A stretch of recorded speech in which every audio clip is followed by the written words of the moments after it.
आज जिस केस के बारे में मैं आपको बताने वाला हूं उसको सुलझाने के लिए पुलिस को पूरे 10 साल लग गए। और हद तो तब हो गई जब मुझे ये पता चला कि जिसने ये कांड बैठाया था वो पूरे 10 के 10 साल पुलिस वालों के सामने था। उससे पुलिस वाले ने कई बार पूछताछ भी करी, लेकिन फिर भी यहां किसी को कुछ उसके बारे में पता ही नहीं चल रहा था। लेकिन जब यह केस सुलझा और इसका रीजन निकलकर सामने आया तो यकीन मानिए उसी के लिए आज मैं वीडियो बना रहा हूं। सब कुछ बताऊंगा आपको इस केस के बारे में, लेकिन उससे पहले मेरा नाम है विकी और आप देख रहे हैं मिस्टीरियस दुनिया का एक और बहुत ही कमाल का एपिसोड। आप प्लीज इस वीडियो को एक लाइक कर दें और कमेंट्स में पिक में लिख दें ताकि कल की वीडियो में मैं आपको शाउट आउट दे दूं। इस केस को समझने के लिए हमें अमेरिका के फिलाडेल्फिया में जाना पड़ेगा और यहीं पर बसती है ड्रेक्सल यूनिवर्सिटी। और इसी ड्रेक्सल यूनिवर्सिटी में एक रैंडल हॉल नाम की बिल्डिंग है और इसी बिल्डिंग में 30 नवंबर 1984 के दिन सुबह सुबह क्लासेस शुरू की गई। अब जैसे ही क्लासेस शुरू हुई सभी के सभी स्टूडेंट्स वगैरह अपने हॉस्टल से, अपने पीजी से और आसपास के घरों से निकलकर क्लासेस लगाने के लिए पहुंच चुके थे। लेकिन ये सभी एक झुंड बनाकर यहाँ खड़े हुए थे क्योंकि यहाँ पर इनकी बिल्डिंग के एक सीढ़ियों के बराबर में ही नीचे की तरफ एक लाश पड़ी हुई थी और जिसे देखकर ये सभी हैरान थे और सभी झुंड बनाकर खड़े थे और ये सोच रहे थे कि आखिर ये कांड किसने बैठा दिया। जो लाश यहाँ पर सामने पड़ी हुई थी वो एक लड़की की लाश थी और यहाँ पर उसके चेहरे पर काफी सारे कट्स लगे हुए थे और एक पर्पल लाइन यहाँ उसके गले में चारों तरफ नजर आ रही थी। साफ दिख रहा था किसी ने यहाँ पर इसका गला घोटा है किसी चीज से और उसी की वजह से यहाँ इस लड़की की मौत हुई है। इसके अलावा यहाँ पर उसकी जेब में कुछ भी नहीं था, पूरे कपड़े यहाँ उसने डाले हुए थे, सिर्फ यहाँ पर उसके पैरों में जूते और जुराब ही मौजूद नहीं थे। बाकी पूरे के पूरे कपड़े यहाँ पर सामने ही इस लड़की के शरीर पर थे, मतलब यहाँ पर इस लड़की के साथ कोई सेक्सुअल असॉल्ट तो नहीं किया गया था। पुलिस को तुरंत यहाँ पर बुलाया गया और पुलिस ने अपनी कार्रवाई शुरू करी। सबसे पहले तो आसपास के इलाके को सील किया गया और तब यहाँ पर पुलिस ने एक अपनी ही थ्योरी बनाई और कहा कि हो सकता है कोई रात को इस लड़की को लूटने आया हो और इसी लूटपाट के चक्कर में इस लड़की ने चिल्लाना शुरू किया होगा और किसी ने यहाँ पर इसका गला दबा दिया या फिर किसी चीज से घोट दिया और उसी की वजह से यहाँ इस लड़की की मौत हो गई और बाद में वो आदमी यहाँ से डरकर भाग गया होगा। अब यहाँ पुलिस समझ चुकी थी कि इसकी इन्वेस्टिगेशन करने में उनके पसीने छूटने वाले हैं और इसकी इन्वेस्टिगेशन सही तरीके से करनी भी पड़ेगी क्योंकि यहाँ पर इस ड्रेक्सल यूनिवर्सिटी में हजारों स्टूडेंट्स पढ़ रहे थे और सभी के मन में अब डर बैठ चुका था और सभी यहाँ पर इस यूनिवर्सिटी में आने से भी डर रहे थे, जिस वजह से यहाँ पुलिस के सामने दो दिक्कतें आई। सबसे पहली दिक्कत तो ये थी कि इस यूनिवर्सिटी के रैंडल हॉल वाले कैंपस के अंदर कोई भी कैमरा नहीं लगा हुआ था जिसकी सीसीटीवी फुटेज देखकर पुलिस अंदाजा लगा सके कि आखिर यहाँ क्या हुआ था।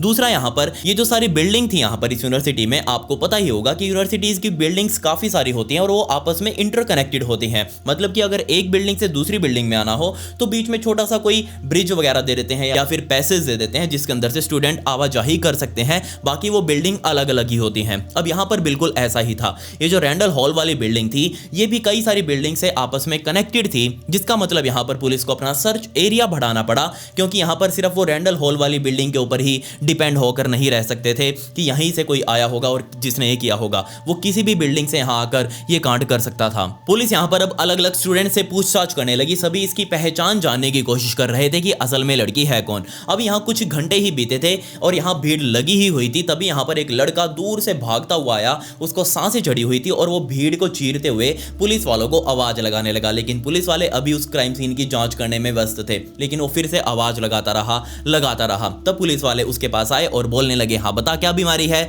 तब यहाँ पर उसने बताया कि उसका नाम कर्ट रेनर है और वो शायद हो सकता है इस लड़की को जानता हो। आप प्लीज उसे एक बार उस लड़की की फोटो दिखा दीजिए क्योंकि तब तक यहां से उस लड़की की लाश को उठाया जा चुका था। तब यहां पर कर्ट ने पुलिस को बताया कि जिस लड़की की लाश उनको मिली है हो सकता है वो शायद उसकी गर्लफ्रेंड हो जिसका नाम डेबी विल्सन है और उसकी उम्र यहां पर 20 साल की है। तब यहां पर पुलिस वाले उससे पूछने लगे कि अभी तक हमें ही नहीं पता चल पाया और आसपास के कितने सारे स्टूडेंट से हमने पूछा है, उनको नहीं पता कि ये लड़की कौन है, तो तू इतने कॉन्फिडेंस के साथ कैसे कह सकता है कि ये तेरी गर्लफ्रेंड डेबी विल्सन ही है। तब यहां पर उसने एक बहुत बड़ी स्टोरी बताई और ये स्टोरी सच में बहुत कमाल की थी। उसने बताया पुलिस को कि आज सुबह आपको ये लाश मिली है जबकि पिछली रात को यानी कि इससे पहले वाली रात को वो और उसकी गर्लफ्रेंड डेबी दोनों एक साथ में ही थे। शाम के टाइम पर यहाँ डेबी ने उसे बताया था कि वो रात के टाइम पर इस रैंडल हॉल की जो कंप्यूटर लैब थी उसके अंदर जाकर अपने प्रोजेक्ट वर्क को कंप्लीट करने वाली है क्योंकि यहाँ पर अगली सुबह यानी कि जिस सुबह उसकी लाश मिली थी उस टाइम पर उसको अपना प्रोजेक्ट अपने टीचर को सबमिट करना था।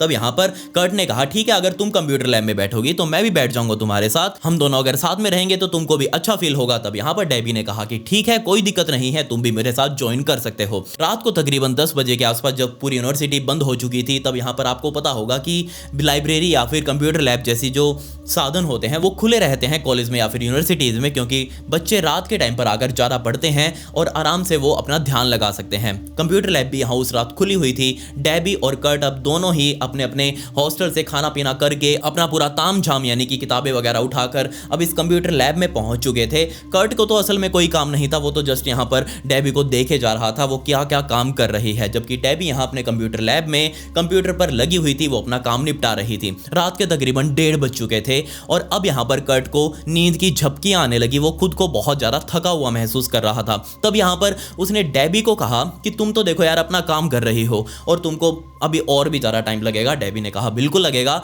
मुझे अपना एक काम पूरा करके ही यहाँ से बाहर जाना है। अगर तुमको जाना है तो तुम आराम से जाकर सो सकते हो, कोई दिक्कत नहीं है। मैं अपने आप यहाँ से अपनी गाड़ी उसकी बाहर खड़ी थी यहाँ रैंडल हॉल के, वहाँ मैं अपनी गाड़ी उठाऊंगी और अपने हॉस्टल में जाकर आराम से सो जाऊंगी। तब यहाँ पर कर्ट ने कहा आइडिया बुरा नहीं है, तुम आराम से काम करो। और वो रात के तकरीबन 1:30 बजे के आसपास उस कंप्यूटर लैब से बाहर निकल गया और अपने हॉस्टल की तरफ जाने लगा। जब वो अपने हॉस्टल की बिल्डिंग की तरफ जा रहा था तब उसको इस रैंडल हॉल के जो गेट था उसको पार करना था और उस गेट के ऊपर यहाँ सिक्योरिटी गार्ड के भी कमरे बने हुए थे और उस रात को यहाँ 2 सिक्योरिटी गार्ड्स की ड्यूटी रैंडल हॉल के बाहर लगी हुई थी। और जैसे यहाँ कर्ट उस गेट को पार करने वाला था उसने अपना मुंह सिक्योरिटी गार्ड्स की तरफ किया और कहा कि मेरी एक पार्टनर अभी कंप्यूटर लैब में बैठी हुई है, आप प्लीज उसका ध्यान रखना, वो अकेली है और उसको सेफ फील हो, आप जाकर उसके पास 2-3 चक्कर लगा कर आना, उसको अच्छा लगेगा कि यहाँ उसकी कोई तो देखभाल कर रहा है। सिक्योरिटी गार्ड्स ने कहा कोई दिक्कत नहीं है, तुम आराम से जाकर सो जाओ, हमें तो पूरी रात जागना ही है, हम उसका ध्यान अपने आप रख लेंगे, वैसे भी यहाँ अंदर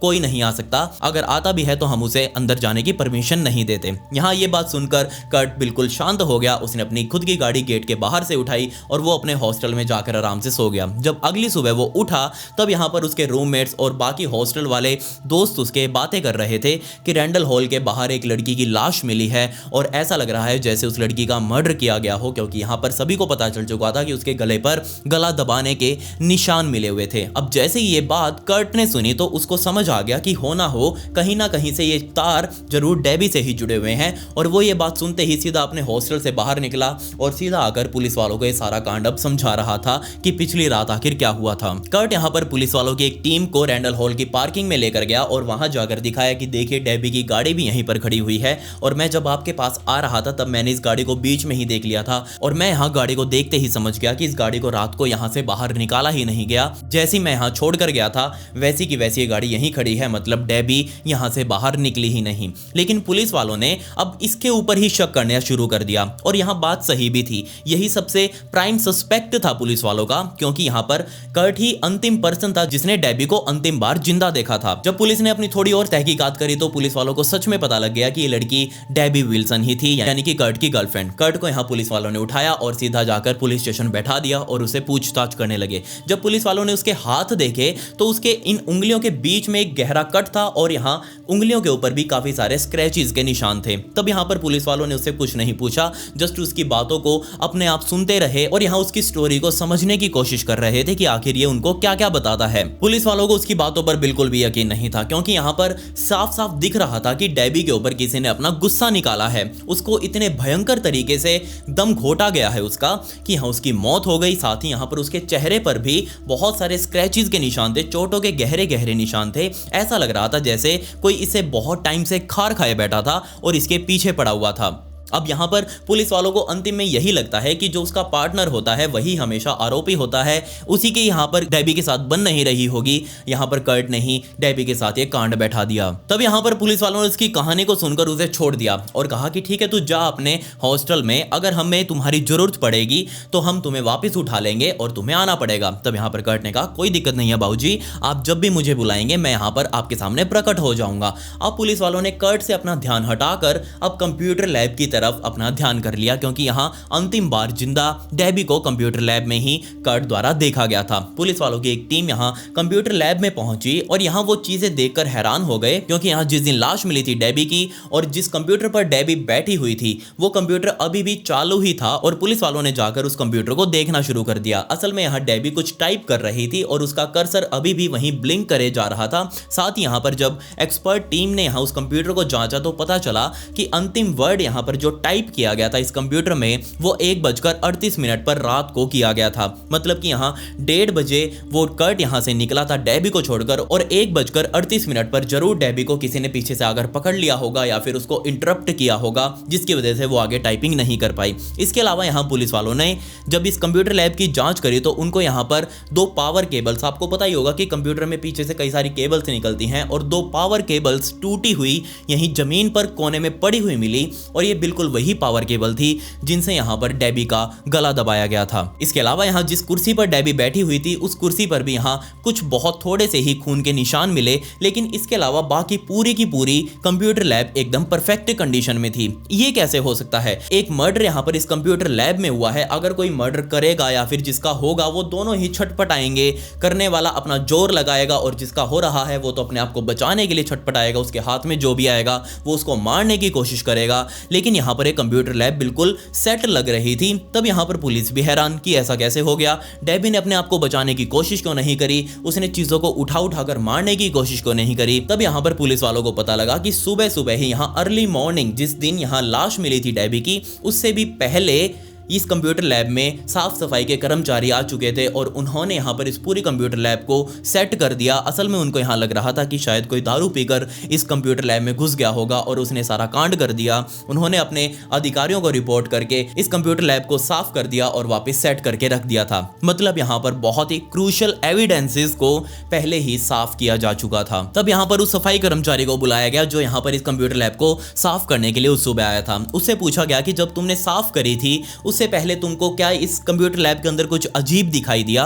तब उसने कहा कि नहीं जनाब, मुझे तो ये खून के भी निशान जो आपको मिले हैं ये भी नहीं दिखे थे। मैं तो एक छोटा सा सफाई कर्मचारी हूँ, मुझे कंप्यूटर्स की ज़्यादा नॉलेज नहीं है। मैं तो यहाँ पर सिर्फ इसकी पोछा वगैरह मारता हूँ, जो कुर्सियाँ इधर उधर पड़ी होती हैं उनको वापस टेबल के नीचे लगा देता हूँ। और ऐसा आमतौर पर होता ही आया है। हम जब भी कंप्यूटर लैब में स्कूल वगैरह में या फिर कॉलेज में जाते थे और जब कंप्यूटर की सीट पर बैठते थे और जब उठकर बाहर जाते थे तो अपनी कुर्सी को इधर उधर ऐसे ही छोड़कर आ जाते थे। ये आपके साथ भी हुआ होगा जरूर। और यहाँ बिल्कुल ऐसा ही हो रहा था। जब वो डेली यहाँ पर सुबह सफाई वाला इस कंप्यूटर लैब में आया करता था तब यहाँ पर उसको कुर्सियां इधर उधर बिखरी मिल रही थी और ऐसी ही कुर्सियां उस सुबह भी यहाँ बिखरी हुई उसे मिली और उसने आकर सारी कुर्सियों को सेट किया, जबकि यहाँ उसे पता ही नहीं था कि ये सारी कुर्सियां रात को पहले ही सेट की जा चुकी थी। ये सारी कुर्सियां बिखेरी थी अकेली डेबी ने अपने आप को बचाने के लिए। पुलिस वालों ने उस सफाई कर्मचारी को छोड़ दिया, बस उसके जो बयान थे वो लिख लिए थे। अब यहाँ पर पुलिस वालों के लिए फिर से ध्यान बन चुका था वो ही कर्ट रेनर यानी कि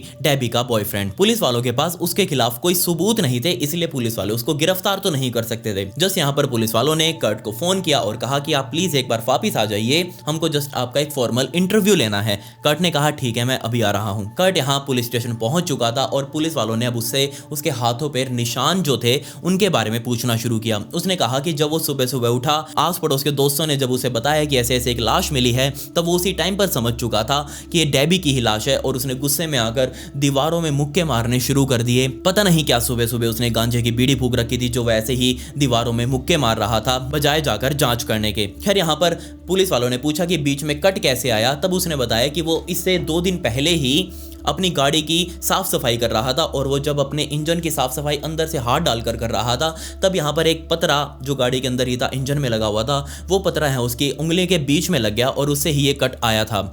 पुलिस वालों ने दोनों ही बातों को वेरीफाई किया लेकिन दोनों के ही कोई सबूत पुलिस वालों को उसके खिलाफ नहीं मिले, जिस वजह से यहाँ उसको वापस जाने दिया। अब यहाँ पर पुलिस वालों को एक बात और याद आई कि इस बाबूजी ने पहले हमें बताया था कि जब वो कंप्यूटर लैब से वापस रात को अपने हॉस्टल जा रहा था तब यहाँ पर उसने बीच में सिक्योरिटी गार्ड्स वालों को कहा था कि वो जाकर डेबी के ऊपर नजर बनाकर रखें। अब यहाँ पर पुलिस वालों के सामने 2 गार्ड्स और थे जो अब यहाँ पुलिस के लिए एक सस्पेक्ट बन चुके थे कि ये भी तो ये कांड कर सकते हैं। अब यहाँ पर पुलिस वालों ने उन गार्ड्स को ही बुलाया। उन गार्ड्स में से एक का नाम था क्लैपमैन और दूसरे का नाम था ज़िगलर। अब यहाँ पर जिस टाइम पर कर्ट अपने उस बिल्डिंग से बाहर निकलकर गार्ड वाले रूम पर पहुंचा था, उस टाइम पर क्लैपमैन तो उस गार्ड वाले रूम में गेट पर बैठा हुआ था, जबकि यहाँ ज़िगलर राउंड पर गया हुआ था। तो क्लैपमैन को ही यहाँ कर्ट ने समझाया था कि कंप्यूटर लैब में डेबी बैठी हुई है और आप उसका ध्यान रखना। तब यहाँ पर क्लैपमैन ने कहा कोई दिक्कत नहीं है, और कर्ट के सामने ही क्लैपमैन ने रेडियो से अपने पार्टनर यानी कि ज़िगलर, जो कि उस टाइम पर राउंड पर था,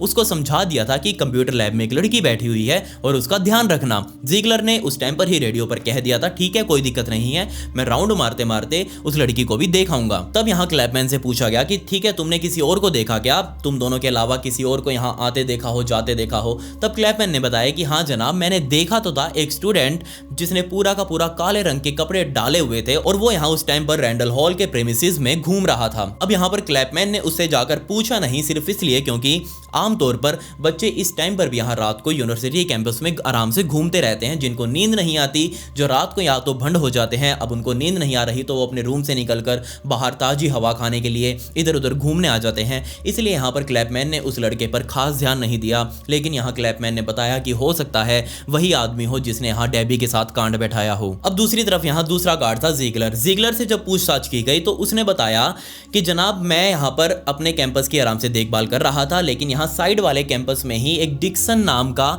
एक और गार्ड जो था वो घूम रहा था। तब यहाँ पर उसने डिक्सन को अपनी वाली बिल्डिंग में बुला लिया, क्योंकि यहाँ वो दोनों बिल्डिंग आपस में नीचे से कनेक्टेड थी। अब डिक्सन भी यहाँ ज़िगलर के पास आ चुका था और ये दोनों आपस में बातें करते हुए अब राउंड लगा रहे थे इस पूरी बिल्डिंग का। अब जब पुलिस वालों ने ज़िगलर और डिक्सन की हिस्ट्री को देखा तो यहाँ पता चला पुलिस वालों को कि ये डिक्सन पहले मिलिट्री में काम किया करता था, लेकिन इसको मिलिट्री से बाहर निकाल दिया गया क्योंकि यहाँ पर इसने मिलिट्री में ही रहते हुए कैंप्स में चोरी करना शुरू कर दिया था और इसी वजह से इसको नौकरी से भी निकाल दिया गया था। अब यहाँ इसने जो सिक्योरिटी गार्ड की नौकरी ज्वाइन करी थी ये भी झूठ बोलकर करी थी कि उसने खुद नौकरी छोड़ी है मिलिट्री की, क्योंकि वो घर से दूर नहीं रहना चाहता था। अब इस बात को रीवेरीफाई करने के बाद डिक्सन के ऊपर पुलिस वालों का शक ज्यादा हो गया, क्योंकि यहाँ वो पहले एक हिस्ट्री शीटर रह चुका था। तब यहाँ पर इन दोनों ने ही पुलिस वालों को बताया कि हाँ क्लैपमैन ने गेट पर रहते हुए उनको मैसेज भेजा था कि हाँ एक बार जाकर कंप्यूटर लैब में देख लेना, एक लड़की बैठी हुई है। और हम कंप्यूटर लैब के अंदर नहीं गए, हमने बाहर से ही देख लिया था कि अंदर लाइट जल रही है और एक लड़की शीशे में दिख रही थी, वो बाहर से ही कि लड़की अंदर बैठकर कंप्यूटर पर काम कर रही है, इसलिए हमने उसको डिस्टर्ब करना जरूरी नहीं समझा और हम बाहर से ही अपना पंचिंग करते हुए अपने आगे की राउंड पर निकल गए थे। असल में यहाँ उनके पास एक गार्ड टाइम क्लॉक हुआ करती थी उस टाइम पर भी, और आज के टाइम पर भी काफी जगह ये यूज होती है। ये एक तरह का पंच कार्ड ही होता है। अब जैसे कि आप में से बहुत से लोग अपनी नौकरी पर जाते होंगे तो आप जाकर वहां पंच करते होंगे, अपनी उंगलियों के निशान लगाते होंगे उस मशीन में जो कि आपकी अटेंडेंस लगा देती है। अब बिल्कुल ऐसी ही कुछ मशीनें पुराने जमाने में भी यहाँ बिल्डिंग्स के बाहर जगह जगह लगाई जाया करती थी, स्पेशल सिक्योरिटी गार्ड्स की उपस्थिति को दर्ज करवाने के लिए। उनका यहाँ टाइम फिक्स था कि इस टाइम पर यहाँ इस जगह पर पंच किया जाना चाहिए, इस टाइम पर यहाँ उनको अपनी फिंगर लगानी है ताकि ये पता लगाया जा सके कि वो अपनी ड्यूटी सही से कर रहे हैं, रात को सो नहीं रहे, रात को अपने राउंड्स अच्छे से लगा रहे हैं। तब यहाँ पर ज़िगलर और डिक्सन ने पुलिस को बताया कि आप जाकर हमारे रिकॉर्ड्स को चेक कर लीजिए, हमने टाइम टाइम पर अपने पंचेस किए हुए हैं पूरी रात और हमें तो कुछ ऐसी भसड़ यहाँ मची हुई नहीं दिखाई दी, तब आप हमारे ऊपर शक कैसे कर सकते हैं। ज़िगलर यहाँ पर पुलिस वालों से बहुत ज्यादा फ्रस्ट्रेट हो चुका था और एक टाइम पर आकर उसने पुलिस वालों को ये तक कह दिया कि हाँ जनाब मैंने ही मारा है डेबी को, आप हमारी बातों का यकीन तो कर नहीं रहे हैं, अब आपको जो सजा देनी हो हमें दे दीजिए, हमें कोई दिक्कत नहीं है, अगर आपको जाकर सच का पता लगाना हो तो अपने आप लगाइए, हमें जो पता था वो हमने आपको बता दिया है। जबकि यहाँ डिक्सन और ज़िगलर को जब अलग अलग बैठाकर पूछताछ की गई तब यहाँ पर डिक्सन ने पुलिस वालों को बताया कि जब वो रात को तकरीबन 2:15 बजे के आसपास इस बिल्डिंग में चारों तरफ राउंड लगा रहे थे तो वो इस कंप्यूटर लैब के बाहर आए थे। उस टाइम पर यहाँ कंप्यूटर लैब में लाइट जल रही थी और यहाँ अंदर से प्रिंटर्स की चलने की आवाज आ रही थी, जैसे कोई बंदा अंदर बैठकर कागजों को प्रिंट कर रहा हो। ये चीज हमें अजीब नहीं लगी, हमने अंदर जाकर चेक नहीं किया कंप्यूटर लैब में और हम आगे की तरफ निकल गए। जब यहाँ पर पुलिस वालों ने ज़िगलर, क्लैपमैन और डिक्सन तीनों से ही पूछा कि तुमको सुबह तक भी यहाँ डेबी की बॉडी पड़ी हुई दिखाई क्यों नहीं दी, तब यहाँ पर इन तीनों ने ही बताया कि हमारी ड्यूटी यहाँ राउंड लगाने की है और ये जिस जगह पर ये लाश पड़ी हुई थी डेबी की वो जगह हमारे राउंड्स में नहीं आती, क्योंकि वो सीढ़ियाँ बिल्डिंग के पीछे की तरफ हैं और हमारा वहाँ जाना अलाउड नहीं है। हमारी जहाँ तक ड्यूटी है हम वहाँ जाकर अपने कार्ड को पंच कर देते हैं और वापस आकर अपनी सीट पर बैठ जाते हैं। अब यहाँ पर पुलिस वालों ने तुरंत ही क्लैपमैन और डिक्सन को तो साइड में हटा दिया, उनको यहाँ पर कोई शक नहीं था इन दोनों के ऊपर। जबकि यहाँ ज़िगलर जो कि बहुत ज्यादा उछल रहा था पुलिस वालों के सामने कि हाँ जनाब मैंने ही मर्डर किया है, दे दो मुझे जो सजा आपको देनी है। तब यहाँ पर पुलिस वालों को सबसे ज्यादा शक यहाँ ज़िगलर जीगलर और अब कर्ट के ऊपर ही था, यानी कि डेबी का बॉयफ्रेंड। लेकिन दिक्कत यहाँ पुलिस वालों के पास ये थी कि दोनों के खिलाफ ही पुलिस वालों के पास कोई सबूत नहीं थे जिनके बिहाफ पर पुलिस वाले इन दोनों को झप सके। जब यहाँ पर पुलिस वालों ने उस लड़के के बारे में जानने की कोशिश करी कि जो कि रात को तकरीबन 1:45 बजे के आसपास यहाँ काले कपड़े डालकर इस बिल्डिंग के आसपास घूम रहा था, जो कि क्लैपमैन ने बताया था, यानी कि गेट पर बैठे हुए गार्ड ने उसको देखा था यहाँ घूमते हुए, तब यहाँ पर जांच करने पर पता चला कि वो एक पीएचडी स्टूडेंट था जिसका नाम रैक्सन था। और असल में यहाँ रैक्सन रातों को इस तरह से घूमने के लिए पहले भी बदनाम था। वो यहाँ पर पूरे दिन तो माल फूक कर भंड रह रहा था, जबकि यहाँ वो पीएचडी कर रहा है इस यूनिवर्सिटी में। सोचकर देखिए, डॉक्टर्स के ही ये हाल हो रहे हैं। जबकि दूसरी तरफ यहाँ उसका भी काफी लंबा चौड़ा चिट्ठा रहा है पुलिस वालों के पास, क्योंकि यहाँ वो बहुत बार लड़कियों को धमकी देता हुआ नजर आया है। किसी के आगे भी जाकर पेन रख देता उनके गले के ऊपर और कहता कि मैं तुम्हें मार डालूंगा, ऐसे ही बस कोई फालतू में, कोई मतलब नहीं इन बातों का। लेकिन उसने आज तक कोई सीरियस कांड नहीं किया था। जब यहाँ पर पुलिस वालों ने रैक्सन को पूछा कि हाँ बता बाबूजी, तू रात को नीचे क्या कर रहा था, तब यहाँ पर उसने कहा जनाब मैं आराम से अपने ऑफिस में, यानी कि ये जो कंप्यूटर लैब थी उसके ऊपर वाले फ्लोर में, बिल्कुल उसी के ऊपर वाले कमरे में यहाँ रैक्सन का ऑफिस था और वो यहाँ अपने ऑफिस में बैठकर उस रात काम कर रहा था। लेकिन यहाँ काफी लंबे टाइम तक बैठे रहने के बाद वो बाहर आया था सिर्फ ताजी हवा लेने के लिए, और वो वापस जाकर अपने कमरे में उस रात सो गया था। उसने यहाँ कोई कार्ड नहीं बैठाया, मैं सिर्फ धमकी देता हूँ, मैं ऐसे असल में काम नहीं करता। ऐसे ये बात रैक्सन पुलिस वालों को बोल चुका था। पुलिस वालों को यहाँ रैक्सन के खिलाफ कोई सबूत नहीं मिल रहा था। तब यहाँ पर रैक्सन ने खुद ही कहा कि मेरे साथ उस टाइम पर 2 दोस्त भी मेरे ऑफिस में ही मौजूद थे, आप जाकर उनसे पूछ लीजिएगा, मैं सारा टाइम उन्हीं के साथ ही था। तब यहाँ पर पुलिस वालों ने उन दोनों दोस्तों को झपा और उनसे पूछा कि क्या ये रैक्सन तुम्हारे साथ ही था। तो यहाँ उन्होंने कहा कि नहीं जनाब, ये 1 बजे के आसपास यहाँ से बाहर निकला था और 3 घंटे बाद सोकर आराम से आया था अपनी थकान मिटा मुटोकर।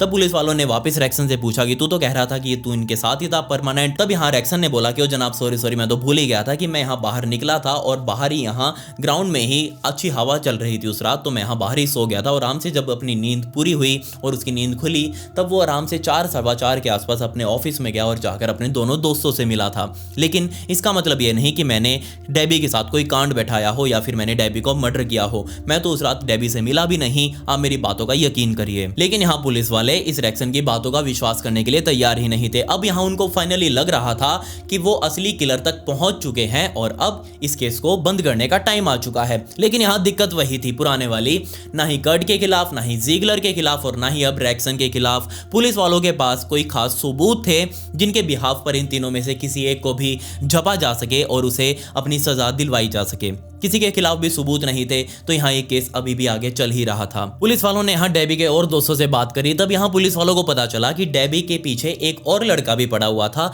जो उसको काफी लंबे टाइम से परेशान कर रहा था। अब ये लड़का एलन स्मिथ था। असल में एलन स्मिथ डेबी का पहले बहुत अच्छा दोस्त हुआ करता था। अब आपको भी पता है कि लड़कियों के बहुत सारे दोस्त, मैं सभी को नहीं कह रहा, प्लीज माइंड मत करना, लेकिन ये बहुत सारे दोस्त फ्रेंड्स विद बेनिफिट्स का काम करना चाह रहे थे। अब यहाँ पर जैसे ही डेबी को ये महसूस हुआ कि एलन उसके साथ फिजिकल होने की कोशिश कर रहा है, तब यहाँ पर उसने एलन को अपने से दूर करना शुरू कर दिया और एलन इस बात से गुस्सा हो गया। उसने यहाँ डेबी को काफी बार समझाने की कोशिश करी कि हम एक पक्के रिलेशनशिप में आ जाते हैं, एक दूसरे को कमिट कर देते हैं, तो क्या दिक्कत है। लेकिन यहाँ डेबी नहीं मान रही थी और इनफैक्ट डेबी के मर्डर से जस्ट 1 दिन पहले ही यहाँ डेबी के दोस्तों ने देखा था कि एलन डेबी को ग्राउंड के बीच में उसको कंधे से पकड़े हुए है और यहाँ उसके साथ लड़ाई कर रहा है। डेबी भी यहाँ तेज तेज एलन को ना कर रही थी और एलन यहाँ उसको पकड़कर उसको मनाने की कोशिश कर रहा था। और तब यहाँ डेबी उसको छुड़वा कर वहां से निकल गई, अपने रूम में आकर आराम से बैठ चुकी थी। तब यहाँ पर पुलिस वालों के पास एक फोरेंसिक रिपोर्ट आ चुकी थी उस खून की, यहाँ जो पुलिस वालों ने उस कुर्सी से उठाया था जिसके ऊपर डेबी बैठी हुई थी। और अभी तक यहाँ पुलिस वालों को लग रहा था कि ये खून जरूर डेबी का ही होगा, लेकिन यहाँ डेबी का एक खून नहीं था, बल्कि ये 2 तरह के खून एक साथ शामिल थे। असल में यहाँ 1984 के टाइम पर डीएनए वगैरह की टेक्नोलॉजी इतनी आई नहीं थी, ये 2000 के बाद आई है और तब यहाँ पर सिर्फ ब्लड ग्रुप का ही पता लगाया जा सकता था। और यहाँ पुलिस को अब 2 तरह के ब्लड ग्रुप उस कुर्सी से मिले थे। एक यहाँ ब्लड ग्रुप ए था और यहाँ डेबी का ब्लड ग्रुप ओ था।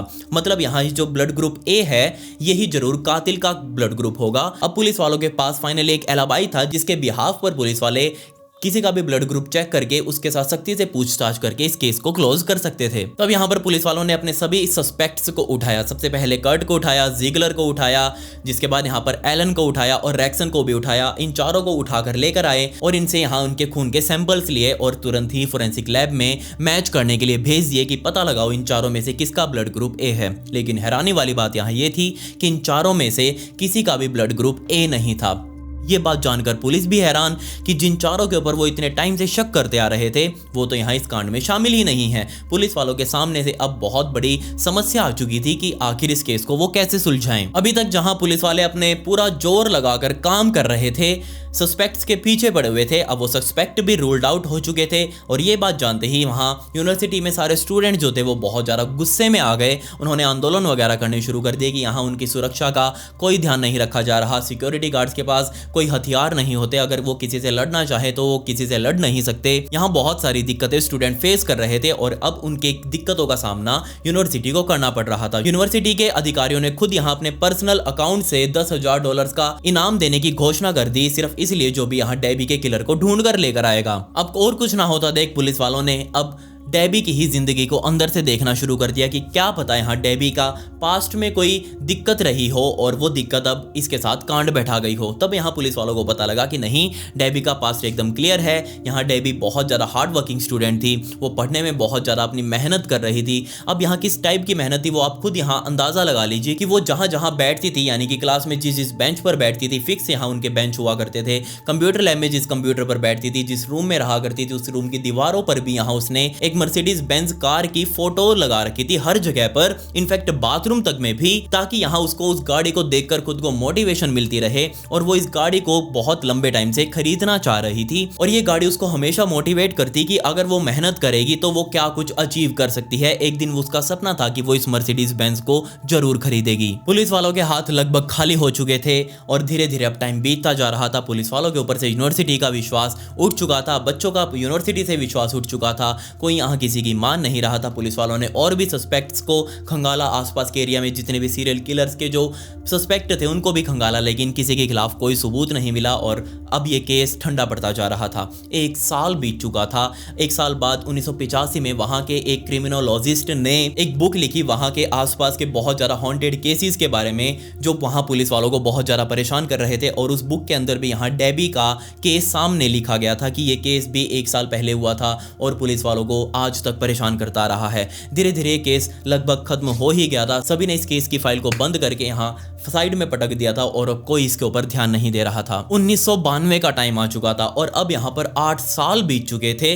बेचारी डेबी की मौत हुए और अभी तक किसी को पता ही नहीं था कि डेबी के साथ क्या हुआ था। तब 1992 में वहाँ के पुराने केसेस को उठाया गया एक बार फिर से सरकार द्वारा और उन सभी फाइल्स को अलग अलग डिटेक्टिव्स को सौंप दिया गया कि आप जाकर ये केस सुलझाओ, आप जाकर वो केस सुलझाओ। अब ये जो डेबी की फाइल थी ये वहाँ पर एक बॉब नाम के डिटेक्टिव को मिली और ये डिटेक्टिव अब सीधा इस फाइल को लेकर वहाँ की एक विडॉग सोसाइटी के पास पहुंचा। असल में विडॉग सोसाइटी वहाँ के बहुत ही माहिर और शातिर हम कह सकते हैं, वो क्रिमिनोलॉजिस्ट की सोसाइटी थी जो यहाँ पर बैठकर किसी भी केस की प्रोफाइल बनाया करते थे कि इस केस में आखिर क्या क्या हो सकता है। इस सोसाइटी में वहाँ के पुराने FBI में रह चुके कार्यकर्ता मौजूद थे, वहाँ के जनरल अटॉर्नी मौजूद थे, वहाँ के बड़े बड़े पॉलिटिशियंस मौजूद थे जो जिनका इंटरेस्ट होता है क्रिमिनोलॉजी में, जैसे मेरा है। मैं भी इस तरह की चीज़ों को बहुत ज़्यादा गहराई से पढ़ता हूँ, मुझे बहुत ज़्यादा पसंद है क्रिमिनोलॉजी को स्टडी करना। बेशक मैं हाउस में कोई डिग्री वगैरह नहीं कर रहा, लेकिन मेरा पर्सनल इंटरेस्ट है बहुत ज़्यादा कि मैं इस तरह के केसेस को पढूं और खुद से ही यहाँ उम्मीद लगाऊं, खुद से ही एक प्रोफाइल बनाऊं, थ्योरी बनाऊं कि आखिर उस केस के अंदर क्या हुआ होगा। अब बिल्कुल ऐसी ही विडॉग सोसाइटी के अंदर वो बॉब इस फाइल को लेकर पहुंच चुका था और सभी क्रिमिनोलॉजिस्ट अब उस फाइल को पढ़ रहे थे। सभी यहाँ पर अपना अपना दिमाग चला रहे थे, सभी अपनी अपनी थ्योरी बना रहे थे और ऐसी एक थ्योरी वहाँ पर उस विडॉग सोसाइटी में मौजूद रिचर्ड नाम के क्रिमिनोलॉजिस्ट ने दी। वो पहले भी यहाँ पर काफ़ी सारे हाई प्रोफाइल केसेस को अपनी थ्योरी से सुलझा चुके थे। अब यहाँ पर उनकी थ्योरी इस केस के लिए भी सामने आई। यहाँ पर रिचर्ड ने सबको कहा कि आपने सभी ने डेबी की केस को रॉबरी के हिसाब से देखा है कि हो सकता है वो चोर इसकी यहाँ चोरी करने के लिए आया है, उसका सामान लूटने के लिए आया हो, लेकिन यहाँ वो डेबी के साथ कुछ गलत कर नहीं पाया, उसका सामान भी नहीं लूट पाया क्योंकि उसकी महंगी घड़ी उसके हाथ में ही थी, पूरे पेपर वर्क्स भी उसके पास में थे, उसका पर्स भी यहाँ उसके पास में ही था, उसकी गाड़ी भी यहाँ बाहर पार्किंग में ही खड़ी थी, मतलब यहाँ चोरी तो हो नहीं पाई। जबकि यहाँ किसी ने भी इस बात को नोटिस ही नहीं किया कि उसके पैरों से जूते गायब हैं, किसी ने भी यहाँ उसके जूतों पर ध्यान ही नहीं दिया। वो यहाँ पर सबसे इंपॉर्टेंट क्लू बनकर आपके सामने आ सकता है। अगर आपको इसको ध्यान से देखें तो कोई क्यों यहाँ पर किसी मरी हुई लड़की के जूतों को निकाल कर लेकर जाएगा? क्या हो सकता है इसके रीजन? सभी यहाँ हैरान हो चुके थे कि हाँ बात तो सही है, जूते तो पहनकर लड़की अपने घर से आई ही थी, अब वो जूते कहाँ गए, जूते इसके पैर से कैसे गायब हो सकते हैं? ये बात अब सीधा बॉब को पता चली, यानी कि उस डिटेक्टिव को। वो डिटेक्टिव सीधा अब उन्हीं लोगों के पास जाकर मिलने लगा जो कि इस केस में 8 साल पहले जुड़े हुए थे। सभी का वापस इंटरव्यू लिया गया। अब वो सीधा उस कंप्यूटर लैब के मैनेजर के पास पहुंचा जो कि 8 साल पहले भी इसी कंप्यूटर लैब का मैनेजर था जब यहाँ डेबी का मर्डर हुआ था। और जब यहाँ पर उस मैनेजर से पूछा गया कि उसके जूते आखिर कहाँ जा सकते हैं, तब यहाँ पर उस मैनेजर ने बताया कि जनाब आप एक बार साइड में रखिए जूतों को, मुझे तो एक चीज़ है जो पिछले 8 सालों से परेशान करती आ रही है, वो ये कि आपको एक सिक्योरिटी गार्ड ने यह बताया था कि तकरीबन 2:15 बजे जब वो यहाँ से इस कमरे से क्रॉस कर रहा था, इस लैब से क्रॉस कर रहा था, तब यहाँ उसको अंदर से ही प्रिंटर्स के चलने की आवाज़ आई थी, मतलब कि अंदर कोई पेपर्स प्रिंट कर रहा था। जबकि यहाँ हमारे पूरी यूनिवर्सिटी के अंदर रात को 10 बजे के बाद प्रिंटर्स चल ही नहीं सकते, उनका ऑटोमेटिकली ही बिजली का कनेक्शन बंद किया जा सकता है, वो चल ही नहीं सकते, तो रात को 2:15 बजे आखिर कौन कैसे प्रिंट कर सकता है? तब यहाँ पर बॉब ने उस सिक्योरिटी गार्ड को ढूंढना शुरू किया, यानी कि डिक्सन को ढूंढना शुरू किया, जिसने पुलिस वालों के सामने आकर ये बयान दिया था कि 2:15 बजे के आसपास उसने प्रिंटर्स के चलने की आवाज सुनाई दी थी। पुलिस वालों ने वापस डिक्सन को झपा और अब उससे पूछताछ करने लगे। सबसे पहले तो उसके इतिहास में फिर से गए कि ये बाबूजी आखिर पहले करता क्या था।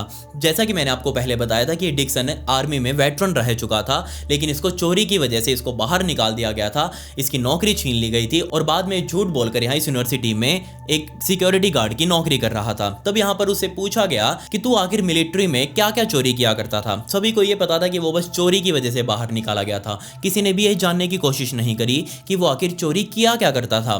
तो असल में यहाँ उसने बताया कि 1979 में जब वो मिलिट्री का हिस्सा हुआ करता था, तब यहाँ उसने अपने ही काफी सारे सैनिक साथियों के जूतों को चोरी किया था। असल में यहाँ ये डिक्सन जूतों के साथ बहुत ज्यादा ऑब्सेस्ड हो चुका था और खासकर सफेद स्नीकर्स के साथ तो इसका खास लगाव हो चुका था। ये चीज सुनते ही पुलिस वाले बिल्कुल हैरान कि जूते तो यहाँ डेबी के भी गायब हुए थे, तो कहीं इस बाबूजी ने ही तो जूतों के लिए उसको नहीं निपटा दिया। ये बात उसके ऊपर थोपने से पहले पुलिस वालों ने इसके आस पड़ोस में बात करने की कोशिश करी, तो यहाँ 4 महिलाएं भी सामने आई जो कि डिक्सन के आस पड़ोस में रहा करती थी और उन्होंने यहाँ पुलिस वालों के सामने बयान दिए कि हाँ ये डिक्सन कई बार रात के टाइम पर दरवाजा तोड़ के उनके घर में घुसता है और मना करने पर भी ये उनके घर में अंदर जाकर सीधा बस उनके घर से सफ़ेद जोड़ी के स्नीकर्स उठाकर अपने घर में ले जाता है। अब एक जूता ही चोरी हुआ है, कोई यहाँ पर इसकी शिकायत भी नहीं करता पुलिस में और इसी वजह से यहाँ ये आज तक नज़रअंदाज ही किया जाता रहा था। बस यहाँ पर ये बदकिस्मती ही थी